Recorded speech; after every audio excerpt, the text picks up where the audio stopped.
All right, let's talk Dallas Cowboys. I'm Nick, and this is our daily Cowboys show. We're back at practice yesterday, so we got a lot of news to break down, a lot of good stuff happening in Cowboys camp. When you get away from the headlines and the media noise, a lot of good things going on as we get closer to the 2025 regular season. Preseason going to happen later this week. Exciting stuff there. But as we always do, let's get started with a little palate cleanser, a little stat of the day, chart of the day. Let me pull this up here. This is courtesy of the Cowboys Muse X account. The chart here says active QBs with 2+ TDs per game this decade. There's Rodgers, there's Prescott, there's Patrick Mahomes, and Joe Burrow. Elite consistency. You've got, of course, on the screen the graphics, the pictures of Rodgers, Prescott, Mahomes, and Joe Burrow there. You can see all of them have 2+ touchdowns per game. Yeah, to be fair, this is cherry picking. That's undeniable. But I think there actually is a broader point here when you look at this data and look what it means for Dak Prescott, is that when you actually put a really good infrastructure around him, offensive line investments, receivers, tight ends, skilled players, coaching staff, he can perform at the level of a Rodgers. Like people talk about Aaron Rodgers recently, people forget 2020, 2021 MVP level kind of stuff, special kind of stuff. Obviously, we know Mahomes is great. We know Burrow is great. And while those guys are better than Dak Prescott, specifically Mahomes and Burrow currently, I don't think that's much of an argument. I like Dak Prescott. I'm a fan. I just think Joe Burrow and Patrick Mahomes are better. I don't really think there's a huge argument there.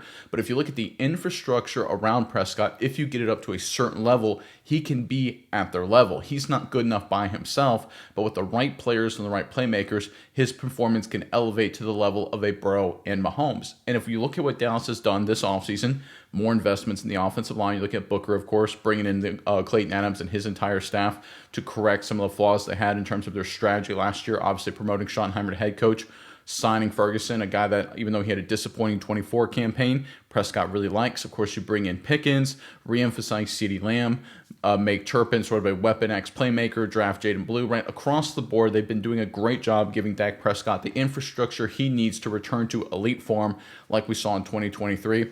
I think the Cowboys, with what they've done around Prescott, will put him in a great position. And if you look at the quarterback play across the National Football League, specifically the NFC, Stafford's getting older. Jalen Hurts is good, not great. Goff requires great infrastructure. Jordan Love, good, not great. Caleb Williams, a lot out there in terms of how good can he be. Jaden Daniels, fantastic rookie season. Can he keep it up? There's a lot of question marks around the quarterback position in the NFC. Dak Prescott with this infrastructure will do a lot better in comparison to those guys than people think, and I think that could be a major catalyst, not just this year, but going forward for the Cowboys. All right, moving on to the news of the day. Let's get started with Kyle Yauman's with some Cowboys camp notebook, some notes from his reporting. I posted another fun day from the receivers, Fant, Brooks, Holden, all with great grabs, successes in multiple periods. Yeah, I mean, these are young guys, kind of middle of the roster, potential fringe guys. We'll get to Holden a little bit. He had a really good day across the board.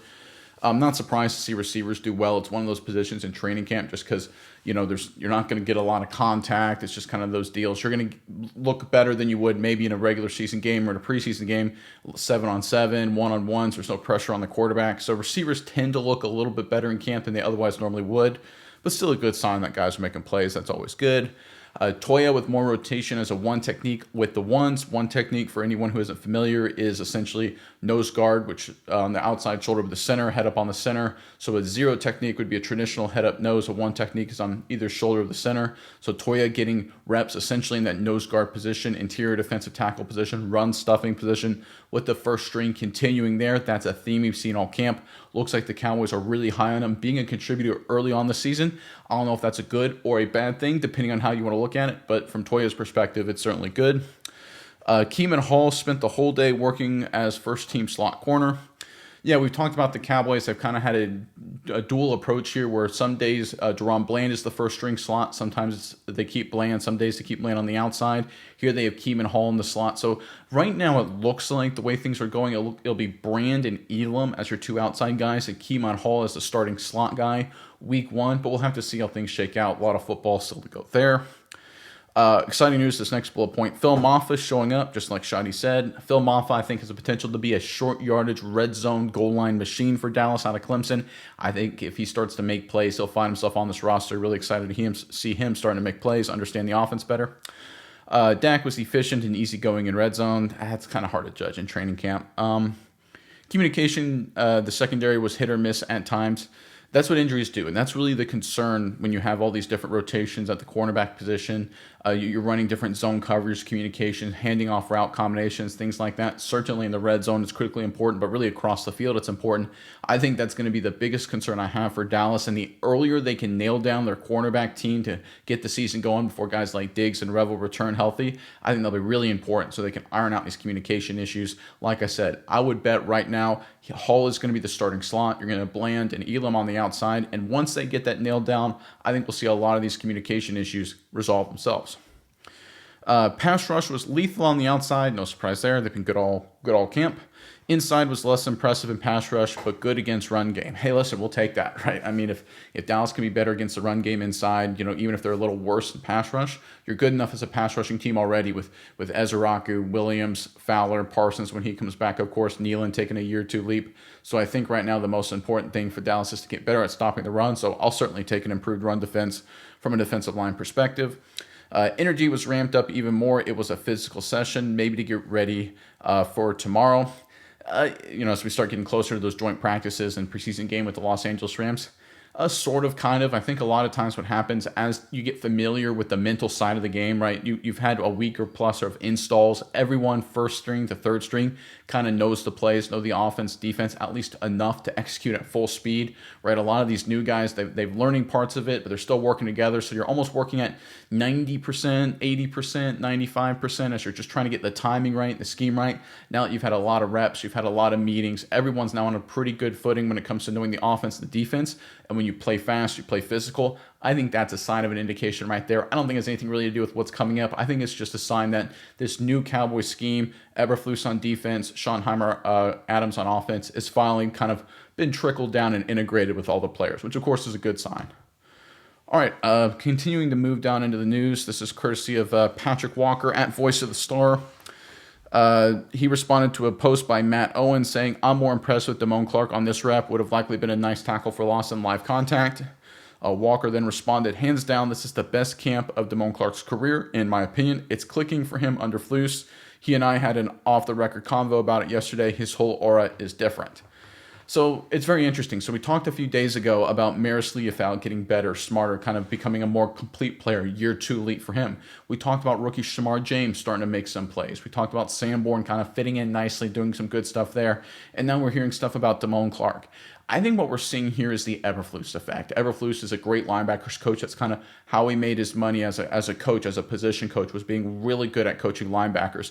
And if you look at this Dallas defense, certainly over the past couple of years, and it will be the case this year, they're going to need their linebacking group as a whole to really outperform their baseline talent. Now, we know Overshown's incredibly talented, but he's obviously hurt. And because if you look at their interior defensive line, even if they get a little bit better at stopping the run, still not an area of strength, right? They're going to need linebackers to step up. And one of the things you can do to improve a position, right? The obvious one is go out and spend draft picks, trade for guys, sign guys, free agent dollars, all that kind of stuff. That's what you can do. But option 2 is to bring in a great coach to kind of accelerate the growth and development of all the players in that position group, right? You can go 2 bites at the apple. And the great coach route is often undervalued because it doesn't cost you any salary cap. It doesn't cost you any draft picks, usually. So when you look at what the Cowboys did here with Eberflus, this could be one of the more under-the-radar moves just by improving the linebacking core. Because if you look back to 2023, after Van Der Esch got hurt, it was a bad linebacking group. 2024, bad linebacking group, especially after Overshown got hurt. And even when he was healthy, it was not a good group. Dealt with a lot of injuries, I understand. A lot of, Zimmer and all his stuff, new defense, a lot of issues there. But really, for the past 2 years, this has been a bottom 10 linebacking core in the National Football League. Injuries don't help the case, as always, but that's just the reality of the product on the field. Eberflus can come in and just by being the good quality coach he is, elevate the performance across the board. I think that's what we're seeing from Clark. I think we're going to see that for Shamar James, Sanborn, Murray as he gets more reps. Across the board, Leofau, Overshown when he returns. He's been working with Eberflus a lot mentally this camp. I think as a core, this is sort of an under-the-radar position group to pay attention to. I think they'll be a lot better than people think, and credit should be given to Eberflus when that happens.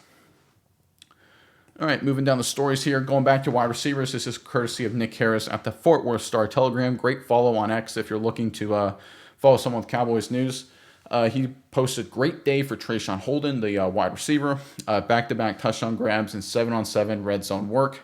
Yeah, there's been a lot of stories about Holden getting better and better. And like I mentioned a few minutes ago, it takes a week or two for some of these young guys, certainly guys that weren't top flight draft picks, to get a handle on the offense, get a handle on the timing. Because when it comes to these top flight guys, like Booker as a first round pick, for example, the coaches, the organization, they're going to spend a lot of resources to get them up to speed earlier. They're going to get a lot of first string and second string reps right out the gate. Some of these late round guys, undrafted guys, they're not going to get as many opportunities. They're not going to get as many attention from the coaches, at least early on. Nothing against them, but it's just an investment thing. From a first and second round perspective, you're going to be spending millions of dollars. An undrafted free agent, late round guy, you're going to be spending maybe a few $100,000. So based on just that investment calculus, the coaches and the organization, at least at the beginning of the process, will spend more time at the early selections, the first rounders, the second rounders, the third rounders, players like that. Now that we're getting deeper into camp and we're seeing the entire install packages on both sides, offense, defense, come down, we're going to start seeing more of these undrafted guys, these late round guys kind of emerge. We talked about Phil Maffa earlier.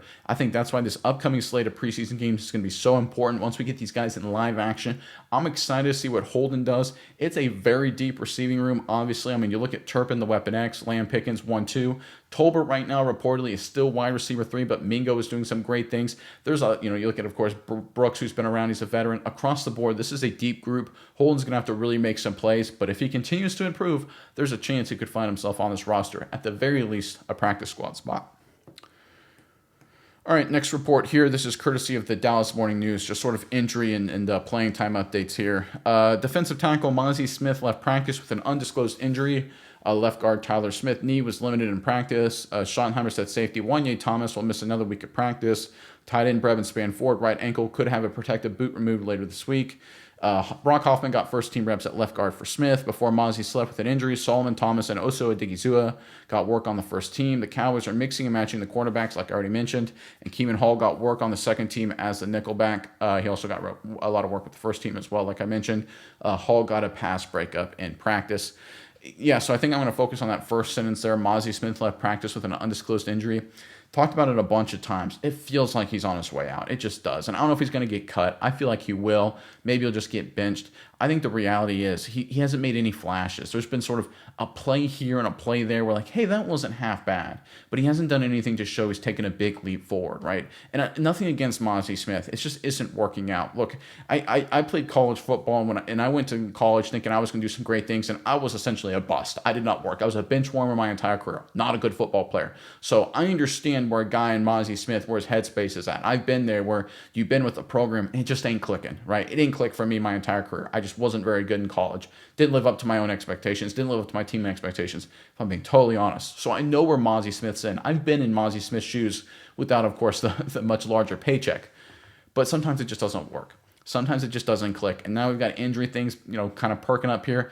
Bad sign for Smith. I think Toya, man in the nose. Maybe they bring in some other young guys. Maybe just go young and roll the dice. At the very least, go young, see what happens. You got veterans at the 3 technique with Thomas and Oso Adigizua. I mentioned 0 and 1 technique earlier. A 3 technique is the outside shoulder of the guard. You got great pass rushers. Maybe roll with the young nose guards, see what happens, and move on from Mazi Smith. I think that'd be best for both parties. Look, we saw Kaiir Elam, not good in Buffalo, goes to Dallas so far, doing some good things. I think Mazi Smith could really benefit from a change of scenery as well. And the Brevin Spanford thing, hopefully you get on the field. I like Brevin Spanford. That's just as a side note there. I think he's a really good blocking tight end, could fit in this offense nicely. Want to see him get some reps before the regular season gets started. All right, continue from the Dallas Morning News. Parsons update here. This was an interesting commentary from Schottenheimer. It speaks to how he thinks, which I really appreciate. With Micah Parsons continuing his hold-in, Coach Brian Heimer said he's not worried about his pass rusher not being ready for the start of the 2025 season if his contract dispute lasts late into August.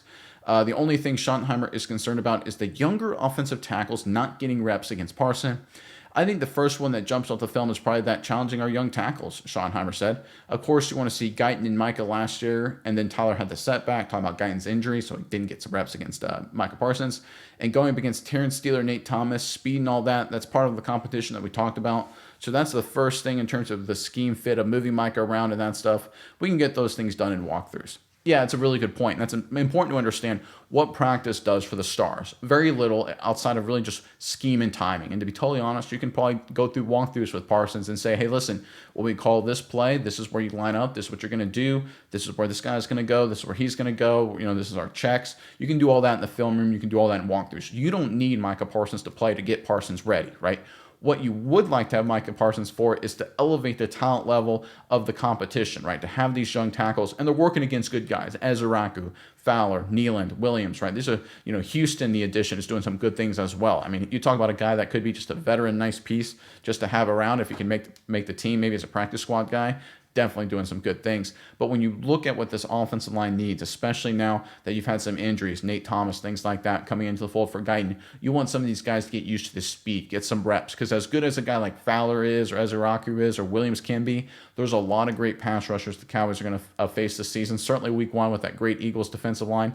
Getting ready for the speed of Micah Parsons would only help them out. That's one of the downsides, I think, with not having him in camp. But I think what this points to is how Schottenheimer thinks and his mindset and focus. And I think the way he thinks about second and third order effects is really important for a leader, because it's not just having Parsons there, right? That's sort of what a first order thinker does, right? Oh, Micah Parsons isn't here. He's our starter. We'd like to have a starter on the field. That stinks. He's not here. And that's how they stop. I think a lot of coaches tend to think like that. Smart coaches, smart leaders say, okay, what are the downstream effects? And the downstream effects is we can't get our offensive guys to get better competition, and that may hurt us getting prepared. And when you know that's a reality, what do? You start coming up with creative ways during camp to get those guys prepared without Parsons, because you're thinking about that kind of stuff. Once you're thinking about these second, third order effects and the problems that come up because of them, then you can start working on solutions, even if Micah Parsons isn't signed. That's one of the reasons you go younger head coach, you go a little bit outside the box, because they can come up with unique solutions to certain problems. What do you think Mike McCarthy would have done in this situation? Nothing against Mike McCarthy. Obviously, he's got a Super Bowl ring, and he's much wealthier than I ever will be. But I guarantee you, if Parsons wasn't in a holdout, he would be something like, hey, man, we'd like to have him here, but we're just going to keep working. And there's nothing wrong with that answer, but it doesn't solve the problems that come up with Parsons not being there. Schottenheimer's well aware of them, which means he'll come up with solutions. Love to see this from the Cowboys head coach. All right, moving along to probably the funniest story of the day involving Schottenheimer. So this is courtesy of The Herd with Colin Cowherd. If you're not familiar, it's a show on Fox Sports 1. Colin Cowherd's been around the block. Got a lot of interesting takes, fun takes. I don't agree with 90% of them, but he's got a different way of approaching things. Here's what he had to say about Schottenheimer wearing a backwards visor at a press conference. You're representing a $12 billion corporation. I think you got to do better as a head coach than a visor backwards. Colin Cowherd and Jason McIntyre have strong feelings about Brian Schottenheimer's press conference appearance. All right, so this is kind of a funny, it's just sort of a random odd story, and Colin Cowherd's, kind of famous for takes like this. Very critical of Baker Mayfield. I mean, wearing a backwards hat sometimes at a press conference. He doesn't like Baker Mayfield at all. It's one of those kind of funny little things. But he's big into stuff like this. And his point is, listen, you're the face, essentially, the president of a huge corporation, the football product of the Dallas Cowboys, the biggest brand in American sports, maybe world sports. Maybe you should be a little more buttoned up. And I don't disagree in theory, but you always have to be authentic as a leader. That's the most important thing. If you're a buttoned up guy, you be buttoned up at the press conference. If you're not a buttoned up guy, you don't be buttoned up. Bill Belichick, a great example of this. He's a guy that very clearly did not take press conferences as really important. It was not a key rule in how he ran his team at all. So what did he do? He dressed that way and he treated it that way. He was authentic. And that was the message sent to the media, the world, the team, that Bill Belichick is being authentic in front of the media. That's really important, because one thing you don't want to happen as a leader is have a coach that's public facing one way, one style, one demeanor, and internally completely different, right? You're going to get some differences, of course. For example, privately in the locker room, you may use some four-letter words that you may not use in front of the media, but in terms of affect, in terms of style, you want to be consistent. You want to be authentic, right? One of the big issues I have with a lot of leadership these days, whether it's in business, charities, churches, politics, whatever it may be, is there's a lack of authenticity. Everyone just tries to have the perfect persona, right? The beautiful LinkedIn profile or the beautiful social media profile or the right look. And I just don't like it. Be yourself, be authentic with all the flaws, with all the bumps, with all the bruises. And people will like that and appreciate that a lot more. Even if they don't like you as a leader or even like what you're doing as a leader, they'll appreciate the authenticity.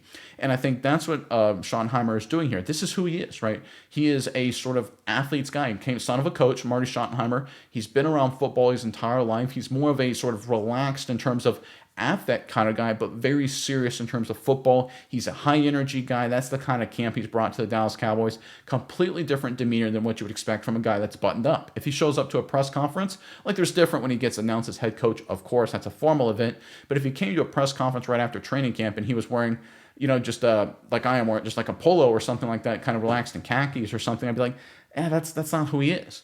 Look at Jim Harbaugh in the Los Angeles Chargers. He is the definition of goofy dad, right? He wears khakis, tennis shoes, and sweaters and ball caps, right? That's who he is. That's who he is all the time, right? There's videos of him on social media doing like random dad things, removing tree limbs from the yard after they fall down or on the street. Like he spent like a lot of his summer vacation or his spring vacation in an RV. Like he's basically a mid-50s dad. We all can understand that, right? And that's who he always is, though. So everyone loves it. It's authentic. The Chargers gravitate toward it. Schottenheimer, not the same kind of demeanor and personality as Harbaugh, but just as authentic, and that is really important. I understand where Colin Cowherd is coming from here, even though it's kind of a funny take to make considering everything going on with the Cowboys. But I think the most important thing in any leader is to be authentic, and that's what Schottenheimer has been this entire process, and I'm glad to see that. All right, let's get into the comments. There's a lot of really good comments yesterday I want to talk about, really good commenters. You guys do a great job. I really appreciate those who comment. You guys are awesome. A lot of interesting stuff here. So this is from at Stephen Van Over. He's a great commenter. Thank you, Stephen. I appreciate all the commentary you provide. Don't always agree with me, but hey, that's why we have this comment section to talk over stuff. He wrote, for those wanting to skip the Jerry Jones excuse tour, go to, he gives a timestamp. 500 ball over the last 30 years. Yes, they are a bad franchise. When your focus is wins over the last 10 years or who has the best regular season QB stats or most wins from a left-handed quarterback sporting Fu Manchus. I like that reference. That's pretty funny. You are just spinning. Bit of fans since Craig Morton and Roger were the QBs. So we're talking like 1970 here, 1969. Wow, long time. If you ignore when you are bad, you cannot improve. I agree there. We have been mediocre. That is what 500 ball is for the last 30 seasons. There is no way to spin that into we are a good franchise. By that logic, so are the Browns. Hashtag go Cowboys. So I think there's a couple. I don't disagree with what you're getting at there, but I also think you have to understand that even in your argument, you say the last 30 years we've been 500 football. Even that's just sort of jerry rigging, a time frame, right? The last 30 years, right? When I made the point that in the last 10 years they're top 10 in wins, you say, well, that's not excusable, right? Because if you look at the last 30 years, they're 500. Well, that's the same kind of frame. You're just picking arbitrary time frames, like I did. That was an arbitrary thing, but just like picking 30 years, right? What do you have to do? Go the entire Jerry Jones tenure? Well, now you got 3 Super Bowl rings, right? So again, it's one of these things where you can kind of pick a time frame. I agree with you, and spin it however you want. Like sort of the data at the beginning of today's show, that was certainly a cherry pick situation, and you can spin it and make Dak Prescott look good. But I think, like I said at the beginning, it made a point that Prescott, when given the right infrastructure, can perform at an elite level, and he's proven that in the past. That's what the data at the beginning supports. Now, look, I don't disagree that Dallas is not an elite franchise. I don't think anyone is saying that it is. I think my point is that if you look at the media, and when I say the media, I'm talking like ESPN and Fox Sports, that they focus on Dallas as if they are a dumpster fire. And if you look at Raiders fans, if you look at Browns fans, if you look at Bengals fans until 3 years ago, if you can go down the list. You can look at New York Giants fans, New York Jets fans, right? You can Indianapolis Colts fans the last 10 years. You're looking at Jacksonville Jaguars fans pretty much their entire existence, this 21st century, right? You can go down this list here. Houston Texans fans until 2 seconds ago, right? You can go down this list and nearly every single one of them, Arizona Cardinals fans, right? You can keep going down. They may have 1 or 2 like magical seasons, but over the course of a 10, 15, 20, or 30-year run, it's been a lot of disappointment. It's been a lot of bad football. When you look at the Cowboys playing 500 football, the insinuation is that if they're 500, they're average, half the NFL teams have been worse. Now, that is mediocrity. I don't deny that. I'm not saying that's acceptable. But you have to also understand that if you are perfectly average, that means you're better than 49%, 50% of the competition, which isn't the goal. The goal is to win titles. But you have to also understand that when the media attacks Dallas as being a poorly run franchise and say, oh, they're stupid, they don't know what they're doing, well, they're not the stupidest. They're smarter than half the NFL teams, right? So there is that context that matters, right? And sometimes we lose that context because it's the Cowboys and you see people, and maybe it's because I interact a little bit more with media and I try and talk to different people. There's a lot of people that sit there and say like, man, I'm glad I'm not the Cowboys. And I'm like, you've had 7 straight losing seasons as a franchise. You haven't won a playoff game. Look at the Dolphins in the 21st century. And you're glad you're not the Cowboys? right? What is going on here? And I think that's what happens. That's my only point, is that I don't disagree with you. Cowboys mediocre, not acceptable the last 30 years, need to turn it around. I think Schottenheimer's doing some good things. Time will tell when the regular season starts. But I think we have to take a honest approach and say the Cowboys are not a dumpster fire. They're far from it. They're just, like you said, mediocre. Thanks for the comment, by the way. Really appreciate it. Keep it coming. All right, this is from Dan Datola. Is it possible that Jerry and Steven had decided to use the threat of dropping the hammer by way of having 3 years of control way under the $40 million asking price per year that Parsons and his agent are demanding?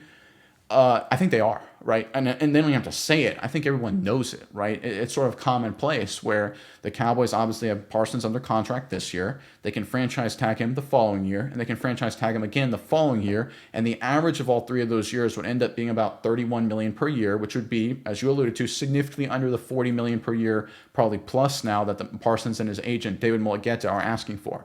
And that's the undercurrent here. And this is where the Parsons negotiating team is really struggling with their leverage, because there is a real universe where Parsons plays the next 3 seasons. We're talking till 2028, right? We could be having this conversation in 2028 where he gets a massive discount. And look, if you're a Cowboys fan in terms of value, you would love that, right? You're talking about getting Parsons again at a discount for not this season, but for 2 more years.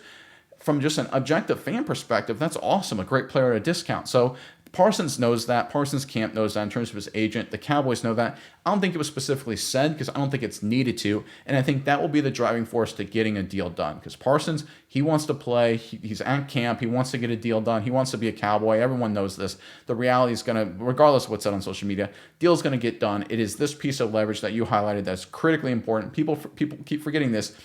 Micah Parsons won't have leverage for 3 more years. He has none. And that, unfortunately for him, is something that gives the Jones family a big advantage. All right. This is courtesy of Miss Felony Strutter 2472, talking about players to watch. The 4 to watch: tight end number 46, Tyler Neville; number 48, Zion Childress; number 38, Elijah Carter; and number 39, Mike Smith, all safeties. Also commented, I would rather have Nashawn Wright than Andrew Booth. I think Andrew Booth, I mean, he's doing some good things in camp, but last year, boy, that was bad. I think I'd agree with you there. I think Wright, when his limiting playing time with Dallas, touching that punt against Denver notwithstanding, that block punt in 2021, I still can't believe that. And then Amari Oriare did that against Cincinnati. You talk about just bonkers, only Cowboys things. But anyway, I think Nashawn Wright would be better than Andrew Booth. And that's not a pro Andrew Wright stance. That's a anti Andrew Booth stance, if you will. Not to pick on him too much. But I love the safeties. The safety position for Dallas is one of those under-the-radar position groups where there's potential there and there's an opportunity, because if you look at the veterans, Hooker, Wilson, there's a chance to go younger and cheaper, and I think the Cowboys quietly may be looking for an opportunity there. Donovan Wilson, you talk about a guy to potentially get moved or cut, he's a guy to watch, because I think some of these younger safeties, Zion Childress making plays, you brought up Elijah Carter, I think those 2 guys have a chance to really usurp Wilson. Malik Hooker reportedly is having a good camp, and he's always been an average, decent, solid player, so I think they'll probably keep Hooker, but there's a better than 0 chance that Wilson is gone, and we're looking at Carter and or Childress sliding into a role like that. Really good comment, really like your insight there. This is from Himlo7494. Matt Welechka waived injured. Do you mean he was injured again? Was he born injured? I mean, it's one of those things. Some guys just get injury prone. I don't know how or why that is. My guess is they get one major injury and their body breaks down. People forget, if you're an offensive lineman or an NFL guy, you're 6'6", 330 pounds. That ain't natural, folks. You're just naturally built that way. People aren't, right? Even when I played collegiate, I was not this big, but I was at my biggest, 260, 270 pounds. The moment I stopped playing, I dropped about like 40 pounds in a couple months, right? Just because it's so unnatural to be that big while also running around and lifting and doing all these things, playing football. So injuries can happen when you're forced. I think sometimes we see this with linemen as guys, and I don't know if this is the case with Welechko or not, but maybe naturally he's not 300 plus pounds. Maybe naturally he's just 250, 260, but he got over to 300 pounds because he wanted to be a professional lineman, and now his body's breaking down. I think that happens more often than you think. I think that's one of the real issues with getting everyone so big and so powerful, is that these bodies break down, more injuries happen, but that's just my 2 cents there. All right, David Lawrence, 8051, commented, Lamar Jackson had his mom as his agent. Whatever cut the agent would have gotten went to her. here's the thing, potentially, but you don't know that. And that's important. When players have sort of unorthodox agent agreements with like their family or their mom or something like that, the cut of the agent, that's not decided by the ownership or the contract. That's decided by the player, right? Basically, how it works is that the player agrees to a contract. It's like an employment contract, much more complicated than that than you way with the company. The way you work for a company, they say, hey, we'll pay you up, $100,000 a year, whatever it is.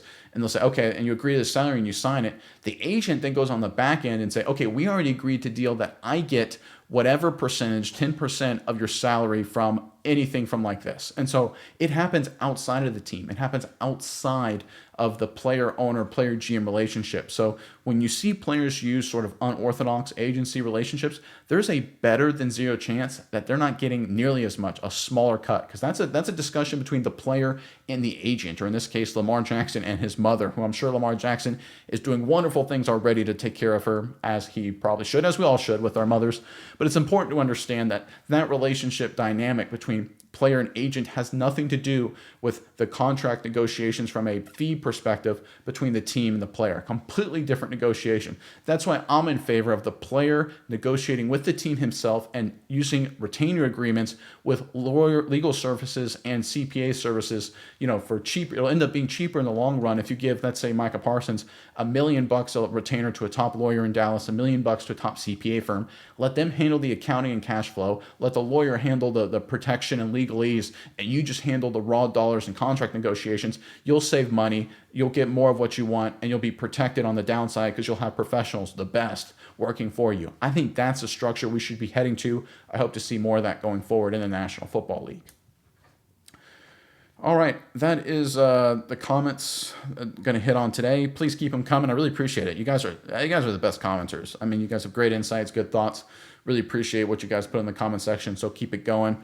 A lot of stuff to get into. Of course, we got preseason coming up in short order. When that happens, we're going to keep the daily show going, of course, but we're also going to be doing film reviews in terms of breaking down the rookies, what they're doing in these games, how they're doing what plays. So keep an eye on for that. If there's a specific player you want to see more than any other, put them in the comment section below. That way I'll know to emphasize that. If there's a certain guy that I wasn't really thinking about that you say, hey, I want to see a film breakdown of him, if I get enough of that in the comments, I'll prioritize him. So make sure you put him there if you want to see that breakdown. But until next time, I'm Nick, and this is Saturday Morning Inspection.